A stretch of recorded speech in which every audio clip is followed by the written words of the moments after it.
A growing backlash against information technology companies is making headlines, with calls to stop social media platforms from distributing fake news, prohibit multinational IT businesses from rapacious personal data collection, and either impose strict regulation on data monopolies by defining them as public utilities, or break them up in the name of competition.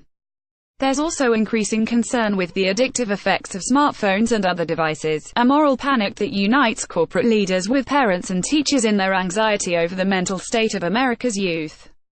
Another techlash is looming, this one against the environmental threats posed by high-tech corporations and cryptocurrency companies. Here we focus on two sources of growing ecological dread: Foxconn and Bitcoin.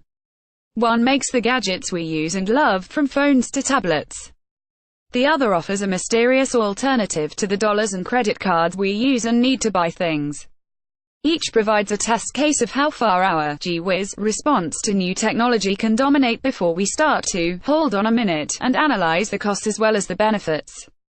Below, we offer two examples of how arresting taking that extra minute can be to the way people think. We begin with a Taiwan-based company, Foxconn, which makes the gadgets we buy that are named, for instance, Apple. Last August, we outlined the deal that the Foxconn Technology Group had reached with the state of Wisconsin. It was a sweetheart gift from a hapless governor and U.S. congressman from southeast Wisconsin, where Foxconn plans to build a factory to make flat-screen TVs and monitors.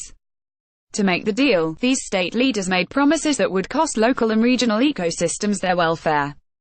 They assured Foxconn and Wisconsin residents alike that state investment would amount to $3 billion, a cost to taxpayers of about $200,000 per new employee hired by Foxconn. After 5 months, that estimate grew to over $4 billion, including the purchase of land in the Racine County village of Mount Pleasant, the planned site of the new factory. Displeased Mount Pleasant residents have since filed lawsuits in a challenge to the state seizing their property via eminent domain. The land that will be given to Foxconn for free straddles the boundary between the Mississippi River Basin and Lake Michigan's drainage basin. Foxconn wants 7 million gallons of water per day to be pumped from Lake Michigan to its factory for the production of circuitry and other components. As a private company, Foxconn is legally prohibited from doing this by the 2008 Great Lakes Compact ban on water diversion outside the Great Lakes Basin, where most of the planned factory will lie. Acting on behalf of Foxconn, the city of Racine has stepped in to request an exception to the ban to get the 7 million gallons into their municipal system. Since the compact's implementation, waivers have been granted for water supply to residents, but not to businesses. As a public entity, Racine could then divert the water to Foxconn without considering the concerns of signatories of the compact in neighboring states. The Wisconsin Department of Natural Resources (DNR) will decide by mid-March of this year whether to grant the waiver. The environmental costs that the DNR must evaluate include the massive corporate consumption of fresh water from the region's main source of fresh water. Over 40 million people in the US and Canada rely on the Great Lakes for clean drinking water. Racine is using something of a loophole in the compact to enable a highly toxic technology business to bypass environmental protection laws, including air and land pollution. The additional ecological concern is the quality of the water that Foxconn will be required by law to return to Lake Michigan, 60%, which could be filled with chemical toxins, nickel, zinc, iron, mercury, and other pollutants. The potential threat to the region's ecosystem has led to calls from neighboring states for the DNR to decide against Foxconn. Meanwhile, given the current pro-pollution federal government, it's unlikely that the EPA will intervene. That story encourages us to think again about the devices Foxconn makes and how central they are to our daily lives. It urges us to ponder the pleasures and needs that these devices meet, as if they magically came from nowhere.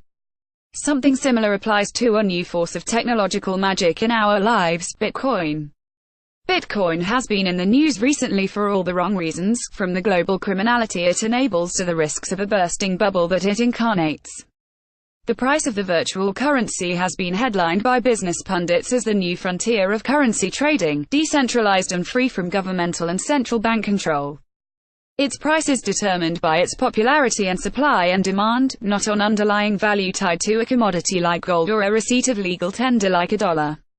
And it can be used undercover by unscrupulous felons. Bitcoin is the preferred neo-Nazi method of moving money.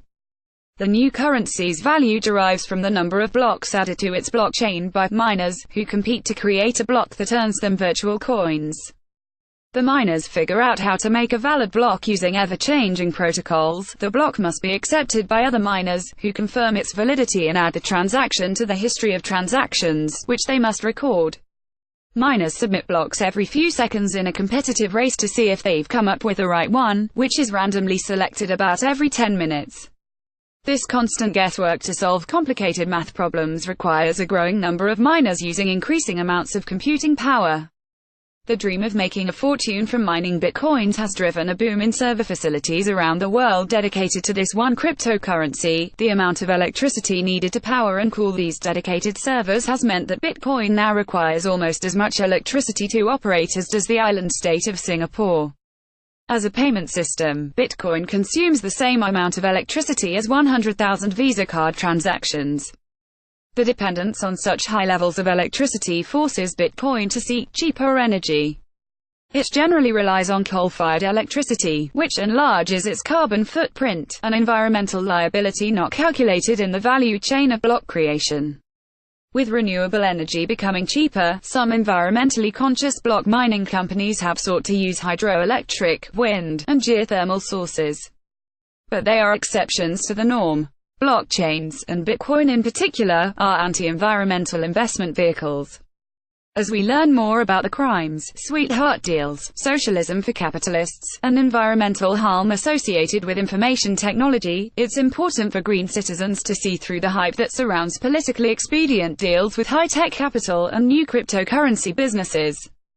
This is our moment to pause as we take pleasure in new innovations and take stock of the land we love, the water we drink, and the people we are.